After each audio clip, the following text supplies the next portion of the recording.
I am Optimus Prime, and you're watching E.T.N, where the Autobots are subscribed. Hey guys, welcome to Entertainment Talk Nation. This is Rob.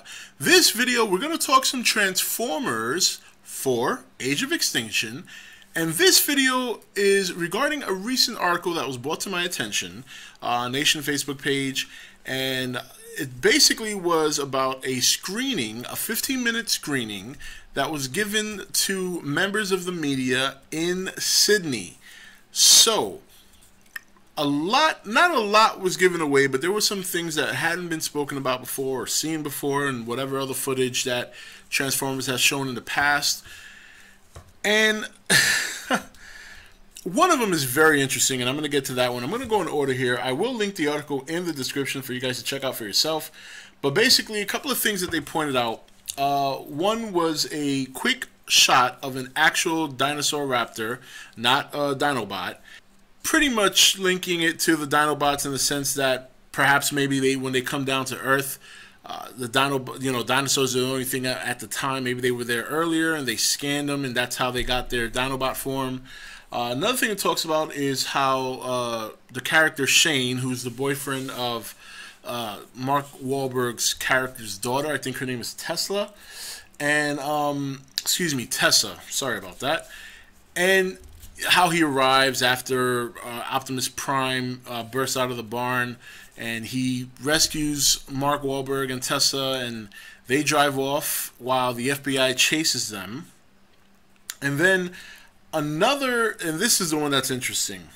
This one discusses Galvatron and how Galvatron is remote controlled by the humans, and the humans dispatch him to go after Optimus Prime, who more or less beats him down before being captured by Lockdown.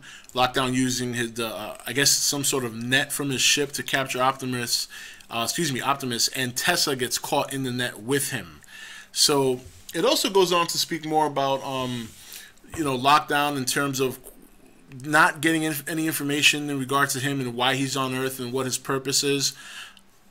You're probably going to play a villain. I mean, obviously he's a villain, but whether or not he's the primary villain or if Galvatron does at some point go rogue remains to be seen, or if he'll have a lesser villain role similar to Shockwave in Dark of the Moon, that remains to be seen as well. Says that when Prime is getting pulled up in the net, he says, and I quote, calling all Autobots, so probably trying to gather them up to rescue him, and talking about I guess Cade piloting one of the spaceships, how he was able to do that without getting instructions or training remains to be seen. But I'm sure perhaps in the movie, I hope that perhaps in the movie that they explain that further.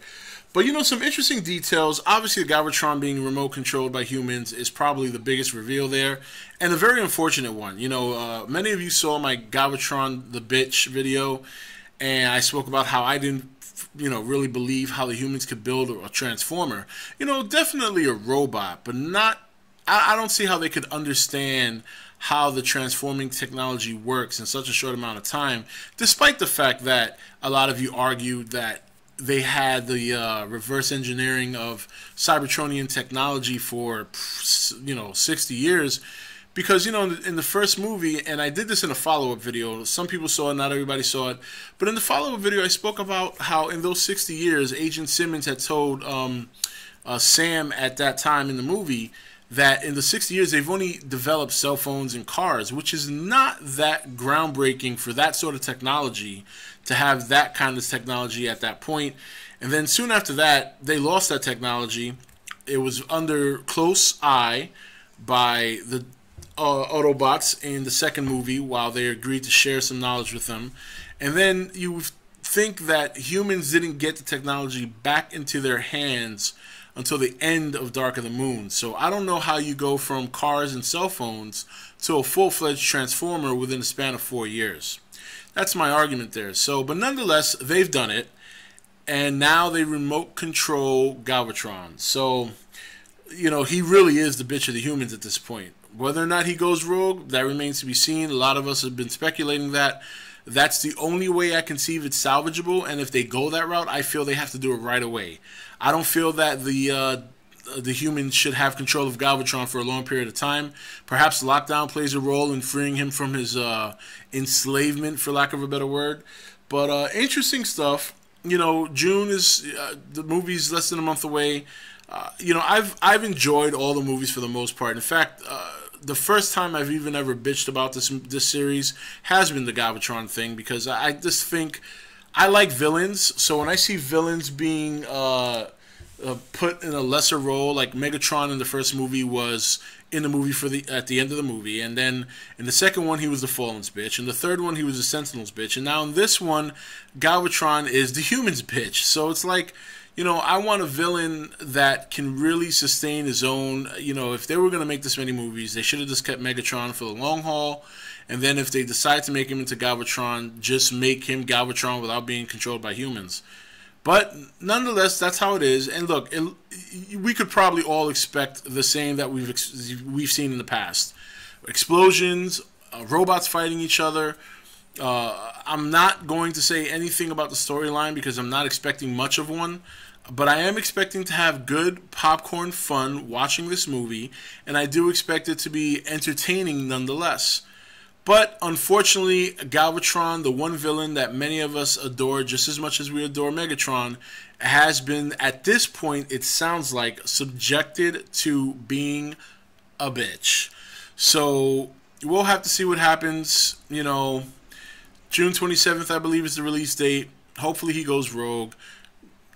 You know, it's unfortunate. That's a great villain, and I don't want to see him controlled by humans. I want him to have his own entity, but it is what it is. So, you know, I know that there's a lot of guys out there that are Transformer fans that hate Michael Bay. There's some out there that just accept it for what it is. I, for the most part, have. I've been very, very forgiving and accepting of all the drastic changes he's made. I just wish he would have left this one alone. Anyway, that's that. This is Rob signing off for E.T.N, where we don't do news, we just talk entertainment. Take it easy. Thank you for watching E.T.N. Don't forget to subscribe and join the Nation Facebook page.